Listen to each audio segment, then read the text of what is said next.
Ubonga uKing Bhaka ukuthi ke ambonise ngikubingelele mbukeli ngiphinde ngamukele kwesimanje sonke siqhithela zona indaba efika ngaso ke isikhathi uMax ke umfuka amakhanya ubonga uyanconcoza kuyena lapha ke uKing Bhaka ukuba ke ambonise njengoba ke ebesekhuluma ke inkulumo ke ongezona ke lapha ke ngayo ke inkosi yabakhwanazi mbukeli ke uthi ke uMax ke ngempela ke uyasibeka isandla ekhanda njengoba ke ebonga lapha kuyena ke uKing Bhaka ngokuthi ke embonise ukuthi cha ngempela ke usehamba ke endleleni okungeyona futhi ke waxolisa nakhona ke lapha ke esizweni sabakhwanazi nakuyo ke inkosi yabakhwanazi mbukeli ke ethoba yena lapha ke umfuka amakhanya uMax mbukeli nansi ke ivideo enzokushela yona njengamanje abaningi bazoyibuza ukuthi ngempela ke uMax sekwenzekaleni ngaye njengoba ke esethanda ukuxolisa kuzona ke lezi insuku kodwa ke uMax umfuka amakhanya uyichazile lento kuyona le video ukuthi ke yena yini ke into ahluke ngayo ke kubona bonke labantu ke abanezibindi abazenza insizwa lapha ke kuona ke u-social media mbukeli nasi ivideo siyabonga. Iyodwa imfihlo yami ukuthi ngiyaboniseka uma ngabe ngiboniswa depending ukuthi ngiboniswa ubani futhi ungibonisa kanjani. Ngiyakhuzeka uma ngikhuzwa. Ileyo imfihlo yami engenza ngihluke kuzo zonke insizwa ezinesibindi, kuzo zonke iziqhwaga ezikhona. Ngihluke ngokuthi mina ngiyaboniseka uma ngiboniswa, ngiyakhuzeka uma ngikhuzwa. Lapha ya enkosini yabakhwanazi ubaba uNtokozo Mkhwanazi, inkosi ehlele esihlalweni sabakhwanazi nebusayo.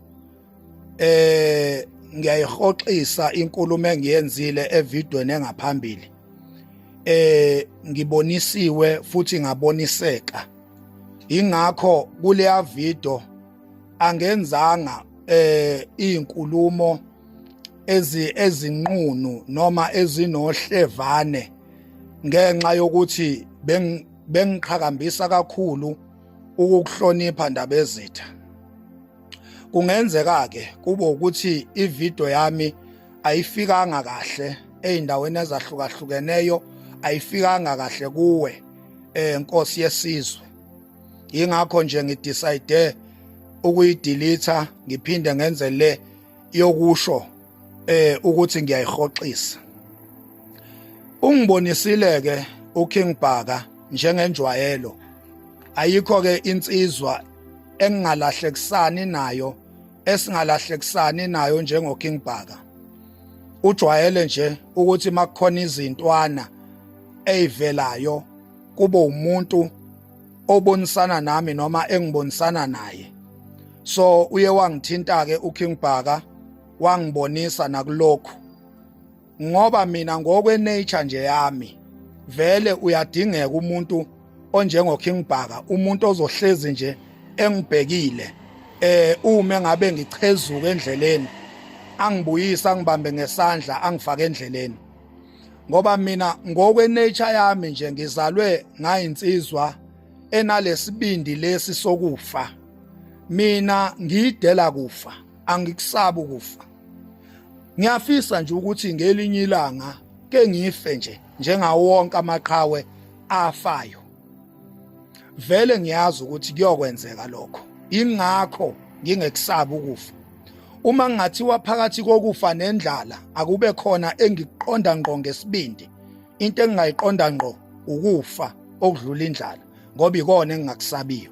So angikhoxise ngihoxisayo ngoba naku ngisaba ukuthi ngizobulawa, kodwa engihoxisayo ngikhoxisa ngenxa yobuhlakani bokuboniswa ngiboniseke, bokukhuzwa ngikhuzeke. Ngihluke ngalokho nje mina ezinsizweni eziningi ukuthi mina ngiyakhuzwa futhi ngiyaboniswa and ngiyaboniseka.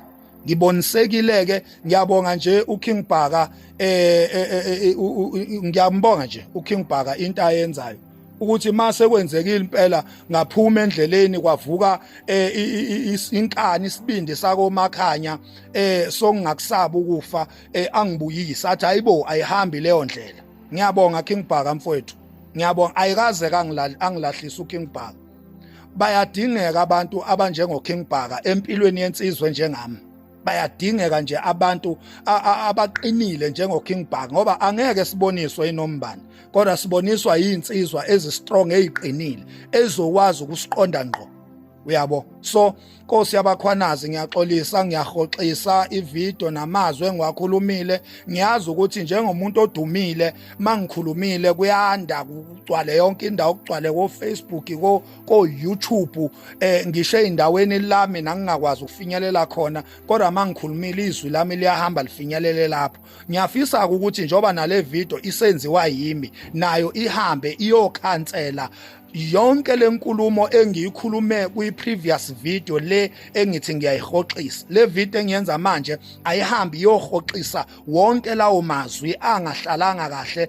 enkosini yesizwe sabakhwanazi kanye nesizwe sabakhwanazi nabangani nezihlobo benkosi yesizwe sabakhwanazi ngithi ngale video ngiyahoxisa amazwi ami ngiyazithoba ngiyaxolisa ngithi ayihambe ibanga elingaphezulu kwaleli elihanjwe ileya video la engizwakala engathi ngiyona khona ngithi nale ayihambi iziyofika ngiyahoxisa nje ngane zakwethu ngiyazi ke bazongena uyixoki umhleze exolisa washa wacima imfihlo yami akuyona imfihlo yenu noma ningangibiza ngexoki engikwenzayo ngizenzela mina angenzeli nina uma ngabe engikwenza kubiza ukuthi ningibize ngexoki kulungile ngibizeni ngexoki kodwa mina kuyangisebenzela Nkosi yabakhwanazi ngiyaxolisa indaba ezitha qhubeka usibuze